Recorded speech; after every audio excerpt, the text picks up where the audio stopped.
My fiancé demanded that I don't invite my brother to the wedding, but when I learned the reason, the wedding ended before lunch. I always imagine my wedding day as the happiest day of my life, the kind of day that little girls dream about, where you walk down the aisle in a beautiful white dress, the man of your dreams waiting for you at the altar, family and friends smiling with tears in their eyes. Instead, mine ended before lunch, with the venue half empty, my dress crumpled in the back seat of my car, and me sobbing into my mother's arms while my brother tried to apologize for something that, in the end, wasn't even his fault. But to understand how everything unraveled so quickly, you need to know the whole story. I met Daniel 4 years ago at a work conference. I wasn't even supposed to go that day. My manager had a migraine and asked me to cover for her last minute. Daniel was there representing another company, and we were seated at the same networking lunch. He was charming, funny, attentive, the kind of guy who makes you feel like you're the only person in the room. I remember being impressed by how he listened when I spoke, nodding, asking questions. I'd dated guys before who treated me like background noise, but Daniel seemed different. We started dating soon after, and things moved quickly. Within 6 months, he met my family. My mom adored him instantly. My brother Ryan was a little more cautious, but that was just Ryan's personality. Still, I noticed he was polite, even warm, when he shook Daniel's hand. 2 years later, Daniel proposed during a vacation in Mexico. It was straight out of a movie, sunset on the beach, champagne waiting back at the hotel. I said yes without hesitation. Looking back, I can see small warning signs that I brushed aside. Daniel could be controlling sometimes, not in obvious ways, but in subtle comments. He'd criticize certain friends of mine, saying things like, "She's kind of a bad influence, don't you think?" Or, "Do you really trust her?" When it came to my family, he was always polite on the surface, but I noticed he rarely made an effort with Ryan. Ryan is my only sibling. He's 5 years older than me, and after our dad passed away, he stepped into the role of protector. He wasn't perfect. In his 20s, he went through a rough patch with drinking and partying, but he got his life together. By the time Daniel and I got engaged, Ryan had been sober for years, had a good job in construction management, and was dating a wonderful woman named Sarah. Ryan and I are close. He's the one who taught me how to ride a bike, who threatened my high school boyfriends when they showed up at the door, who held me when I cried after Dad's funeral. So of course, when I pictured my wedding, I pictured Ryan walking me down the aisle, which is why Daniel's request nearly broke me. It started innocently enough.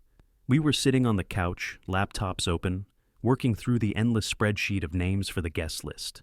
When I said, "Obviously Ryan and Sarah," Daniel froze. "Do we really have to invite him?" he asked, voice tight. I laughed at first, thinking he was joking. Yeah, he's my brother." Daniel shook his head. "I just don't think it's a good idea.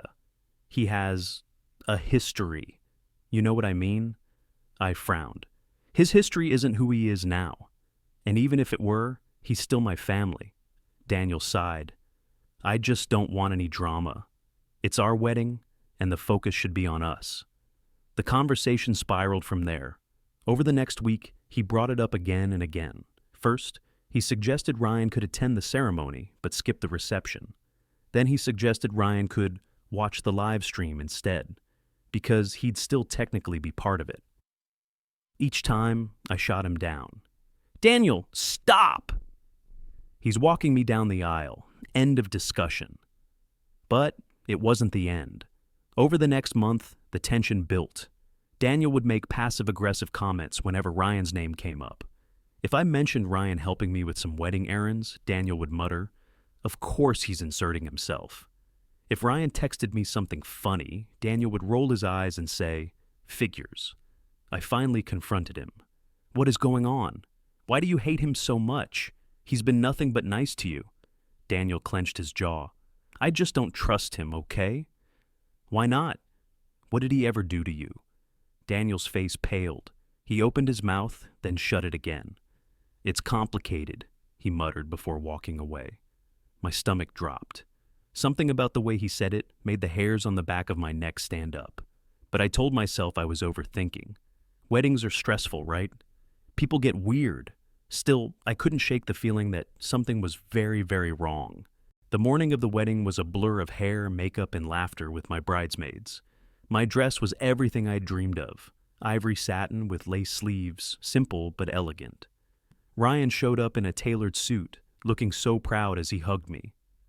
"Dad would have loved this," he whispered, eyes misty. I felt a lump in my throat. I couldn't wait to walk down the aisle with him. But when I saw Daniel at the altar, something in his expression chilled me. He looked tense, almost angry. His hands trembled as he held his vows. I told myself it was just nerves. I tried to focus on the music, the flowers, the smiling faces of our guests. But then, everything fell apart. We had just reached the part of the ceremony where the officiant asked if anyone had objections when Ryan suddenly stepped forward. "I can't stay quiet anymore," he said, voice shaking. A ripple of shock ran through the crowd. My stomach dropped. "Ryan, what are you doing?" I whispered, panic rising. Ryan's eyes were locked on Daniel. Tell her why you didn't want me here." Daniel's face drained of color. "Don't listen to him," he stammered. "He's just trying to ruin this." Ryan cut him off. 3 years ago, before you even started dating my sister, you and I hooked up more than once. And when she introduced us, you pretended you didn't know me." The gasps from the crowd were deafening. My entire world tilted. "What?" I choked, my knees weak. Ryan's voice cracked, but he pressed on. "I never planned to say anything. I figured it was in the past. But when you kept trying to keep me out of the wedding, I realized you were terrified the truth would come out. And she deserves to know." I turned to Daniel, shaking, tears blurring my vision. "Is this true?" Daniel opened his mouth. Nothing came out. His silence was all the confirmation I needed. The ceremony dissolved into chaos. Guests whispered, some audibly gasping, others looking at me with pity. My mom rushed forward, trying to calm me down. I ripped off my veil and stumbled down the aisle, sobbing. Behind me, Daniel tried to follow, but Ryan blocked him. "Stay the hell away from her," Ryan growled. I remember sitting in the bridal suite, mascara streaked down my face, while my bridesmaids tried to comfort me. The reception tables sat untouched, the catering staff confused. By noon, half the guests had left, whispering rumors as they walked to their cars. My perfect day was over before lunch. The days that followed were a blur.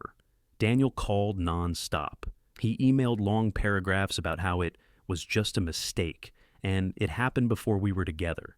But that wasn't the point. The point was that he lied to me. For 3 years, every holiday, every family dinner, every moment with Ryan, he pretended.